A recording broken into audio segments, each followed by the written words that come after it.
నేను YouTube start చేసి డబ్బులు సంపాదిస్తున్నానని తెలిసిన తర్వాత మా ఫ్రెండ్స్ కూడా స్టార్ట్ చేశారు నన్ను చూసి. స్టార్ట్ చేయక ముందు ఏముంది వీడియో తీసి పెట్టడమే కదా, చాలా ఈజీ కదా అని స్టార్ట్ చేశారు. తర్వాత చెప్తున్నారు అమ్మో ఎంత కష్టంగా ఉందో, ఎలా చేస్తున్నావు నువ్వు అని చెప్పి.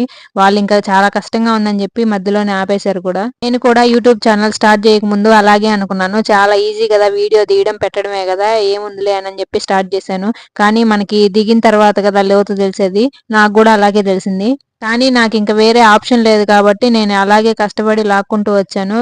లక్కీగా క్లిక్ అయింది. ఎవరి పని వాళ్ళకి చాలా కష్టంగానే ఉంటుంది, కానీ పక్కన నుండి బయట నుండి చూసే వాళ్ళకి మాత్రం చాలా ఈజీగా ఉంటుంది. కష్టపడితే ఫలితం వస్తుంది అని అంటే ఖచ్చితంగా కష్టపడొచ్చు, కానీ ఈ యూట్యూబ్ అలా కాదు. కష్టపడితే ఖచ్చితంగా ఫలితం ఉంటుందా, క్లిక్ అవుతుందా ఛానల్ అని అంటే గట్టిగా చెప్పలేము. ఎందుకంటే ఇప్పుడు చాలా కాంపిటీషన్ పెరిగిపోయింది. నేనైతే ఈ రోజు పెరుగు పచ్చడి చేశాను, మా అమ్మాయికి చాలా బాగా నచ్చిందంట. పచ్చిమిరపకాయ, పెరుగు, కారం, ఉప్పు